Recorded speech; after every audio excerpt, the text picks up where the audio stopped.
up, What Nerdigans? This is the one and only Packer Girl 89, and today's Manga Nerdigan live reaction video is going to be for Hunter x Hunter chapter 369. And last chapter, the first victim, aka the first prince, was murdered. And we're trying to solve the mystery of who murdered the prince. Anyway, let's get to this chapter and see what happens next. Crossing the rocky waves. God, is this turning... Like, I was thinking for a second, this is like turning into Titanic. No. They're on the whale. That's so cool! The whale has headlights! That is Bob! Here we go. Ah, stop with the fan art. Here we go. So... This is only day 2? What? Will there be a light at the end of the voyage? 18 hours since depart... Wait a minute. It's been only 18 hours? This has been a long 18 hours. And this chapter is titled Limit. And, it says here, in case I freaking missed it. Will there be a light at the end of the voyage? And there's the 18 hours since departure. My baby! There's Kurapika! I love Kurapika. For those that don't know, I love Kurapika. I love him and Kahlua. They're my favorite characters. Oh, thank God. I was debating whether or not I should take the risk and call a doctor. What time is it? Shh. The others haven't noticed that you passed out yet. They think that you're out on duty, so keep your voice down. How long have I been passed out? About 9 hours. That long? And the queen? Actually, she passed out around the same time you did. What? Emperor time has been activated for the past 12 hours. Oh my God! This is insane! Where's Wobble? He's over here. It appears if you run yourself too hard and break down, then the person who's sharing your ability will suffer the same. So then Emperor time has a limit of 3 hours of continuous use, and if I go over that, then I black out for 3 times that 9 hours? Wait, it's also possible that the time limit may change depending on potency of the stolen ability. And it's still activated. Now the next limit might even come sooner than 3 hours. Before I lost consciousness, I could hear my pulse almost exploding in my ears. That was likely a signal of the impending limit. I see what you did, Tagashi! I see what you did. Your Highness. Yes, I know. I shall continue the surveillance. I'll continue with the 12th prince. No, pushing my ability like this was much more taxing than I'd anticipated. The deep sleep we fell into was likely due to that. Because of that, I want to change the order of the surveillance. Please start off with the 4th prince's bodyguards and their positioning. You don't look very good. Are you sure you're all right? I'm so worried about my baby. Like, poor Kurapika. Like, I'm scared he's gonna die soon. I'm worried. To be honest, I'm not sure myself, so I need you to do something for me. If I give the signal, then no matter what you're doing immediately, give the dolphin the order to release the ability. So then we'll start with the 4th prince, Serenich. I'd probably butchered the name, but I don't give a fuck. Is this another one of your preserving tactics? No, that would carry the biggest strategic advantage for us. All of the first prince's private guards are likely Nen users. Not even the smallest bug would be able to sneak into that room. On the other hand, there's no time restraint to testing out their security, so I decided it would be best to save infiltrating them for last. The fact that the 2nd prince did respond to our call is also likely because there is a Nen master among her private troops. And the only reason she'd give up a chance to keep tabs on us would be if she already has someone among her Nen users that can handle it better. Which means she thinks that sending Slacker from Queen Duazal's troops here was good enough. Either that or she's the one calling all the shots over there. I think that deduction is most likely correct. Lady Camilla does not take audience with anyone but the king himself. We've established a good connection with the 3rd prince. Therefore, the highest priority falls to the 4th prince, whom we happen to have a complete void of information on. That's interesting. I can't wait to see the stuff about the fourth prince. Your Highness, I truly understand you're on ease, so I will say it as many times as necessary. We are here to ensure the safety of your Highness and the prince. Please trust me. Lady Oito. Wobble. Oh, this is so cute. How about you, Prince Wobble? You could just call Kurapika Dada. That's so cute. Oh my God, he's calling Kurapika Dada. That's so cute. Oh, this is adorable. Like, you can't deny the cuteness right now. Here we go. I must be careful and take care to not get lost. But if I don't hurry, then the burden on Kurapika will grow even greater. Just past the turn in the duct ahead should be fourth Prince Seri... I'm butchering this, but I don't care. Serenich's living quarters.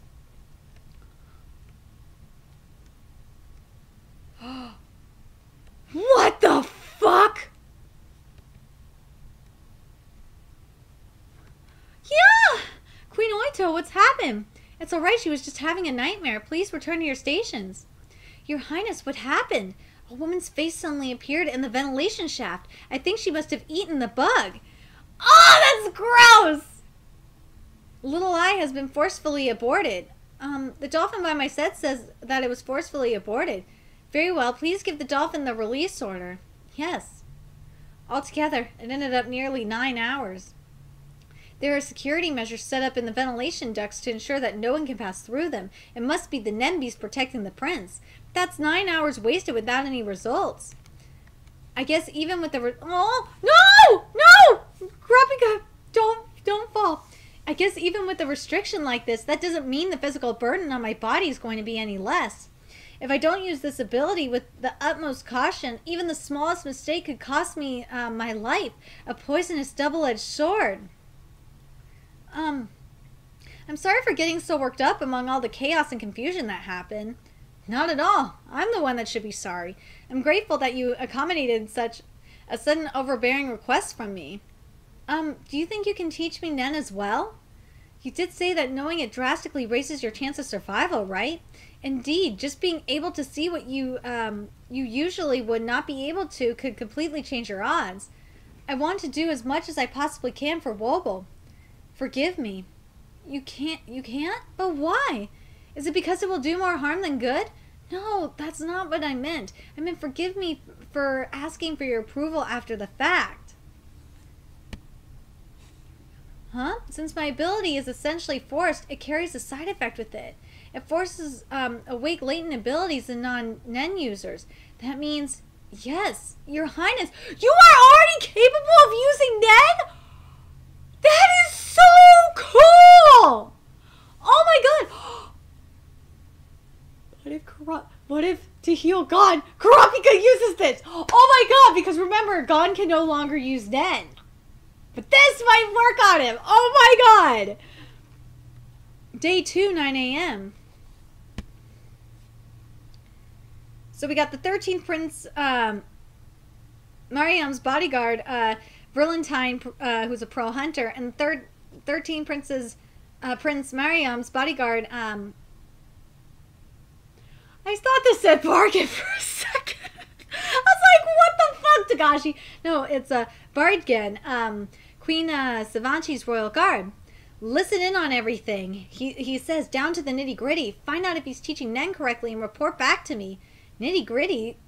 That was pretty cute. Learn Nen within the time limit. That's a royal order. She ordered me. Not Werji, but me. I'll seize this chance for sure.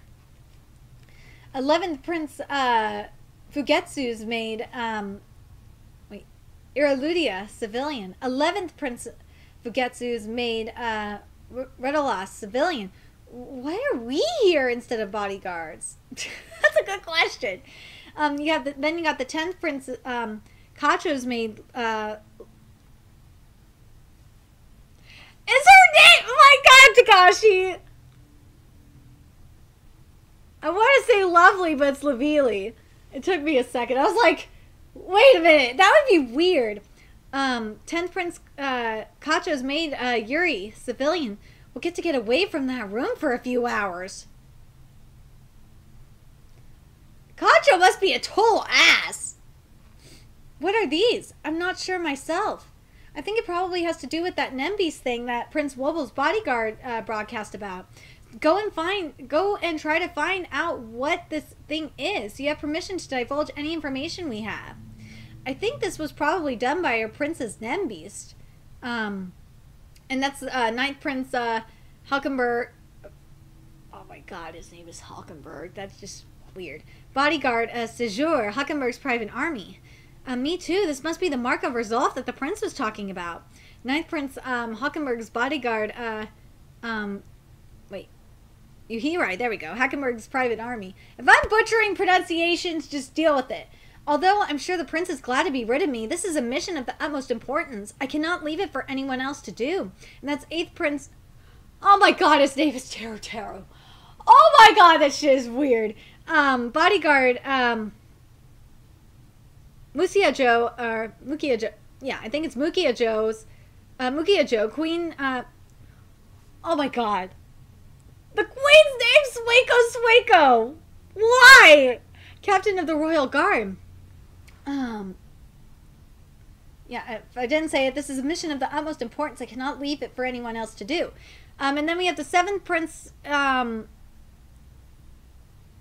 Luzarus bodyguard Satobi, Queen Duazal's captain of the Royal Guard. This is an ideal chance to investigate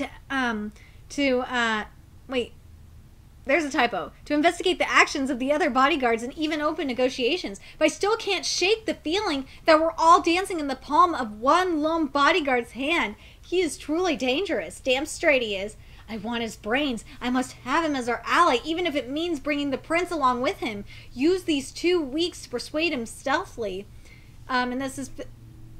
Oh my god, his name is Tebepa. That's just so weird. 5th Prince, Tebepa's... And it's making me think of Bappa City from Jagan right now. Bodyguard, Maor, Tebepa's private army captain. And he says here, if we want to negotiate away from the watchful eyes of this many people, then a letter would probably be the safest way. And then 5th Prince Tebepa's bodyguard, Longi... What?!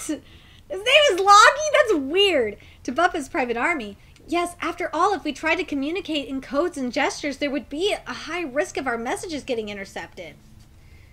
If you are unable to learn Nen in the promised 2 weeks, you can kill them all. And that's 4th Prince Sirinich's bodyguard. I know I'm butchering his name, but I don't care. So, if it's, I think it's Surinich. There we go, Surinich. And that's his bodyguard Muhan of Sirinich's private army. You heard him, didn't you? Hey, you better not learn it on purpose. Got that? And that's Sirinich's bodyguard Donjin, and he's part of Sirinich's private army. If you want to keep tabs on who makes contact with the queen, but who makes with a contact... Wait. Let me read this again. I want you to keep tabs on not who makes contact with the queen, but who makes contact with Kurapika. He is the key to everything from here on in. The ones I need to pay special attention to are numbers 1, 4, and 5. And this is 3rd Prince Zhang Li's bodyguard Tifatori, and he's part of Zhang Li's private army. Oh my god. We gotta watch out for Prince Benjamin stuff. Who would have thought our enemies would invite us right on it? From the way he teaches his actions and his speaking mannerisms, I'll be able to glean hints as to his Nen type and his ability. And this is his first Prince Benjamin's bodyguard, Yurikov. He might be Russian. This is Benjamin's private guard.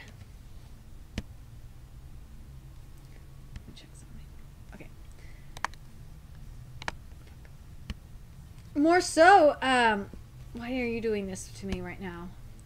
More so than a Nen ability, this is a skill gained from experience. As it is my very lifeline, I never reveal this most secret of my techniques to anyone. The easiest way to differentiate Nen users from those that aren't is a shaking around the circumference of the eye, visible when looking from the side. What's this? Obviously, the pro hunters from the association all use Nen, but apart from them, there are 4 others that are pretending like they can't use it as well. If their reason is the same as the hunters to investigate undercover, then it poses no problem. Okay, here we go. However, if they have the same mission as me, then the moment you all activate your abilities, I will invoke my right to self-defense. I'm ready whenever you are. Come and get it. He's probably thinking that with a smug look on his face, I can tell even without looking, just from that glowing aura. If that is what he wants, I'm all happy to oblige. I'll activate Silent Majority, a wolf among the hero. Or, when I say that, oh my god, a wolf among the herd. And you know what this Silent Majority looks like? It's making me think of Stans from JoJo's Bizarre Adventure. If you read JoJo's Bizarre Adventure, especially in JoJolion too, or starting with, yeah, you know what? Stardust Crusaders had it too, really. What do you guys think? Do you guys does this remind you of a stand like it does for me? I'm really curious what Silent Majority does. This is going to be very, very interesting. But we definitely learned a lot in this chapter. We learned about, obviously, Kurapika's limit. And we also learned what day it is, or how many hours have passed since, I don't remember the chapter it started on. Oh my god, I think it was chapter 361. There we go. We've seen how much time has passed since chapter 361. And I like that we got to see the representatives from the princes to who's gonna learn Nen. But I thought the most interesting one is with the technique, with Kurapika's technique, that if you have if a non-Nen user uses it, then they will automatically gain Nen abilities. And I'm so curious if Kurapika would use it on Gon. Because remember, Gon lost his Nen at the end of the 13 Chairman election arc. So I'm very curious what you guys think. Let me know in the comment section below. Remember to like, comment, share, and subscribe to Nerdican's Inc. If you love what I'm doing, want to contribute to my channel expansion, there's a few ways you could do that. You could donate to my PayPal, Patreon, or purchase something off my Amazon wishlist. All that's in the description box below. Also, make sure you follow me on Twitter, follow my Twitch channel, and friend me on PlayStation Network. All that's in the description box below as well. Until next time, Nerdigans, I'll be seeing you later. Bye!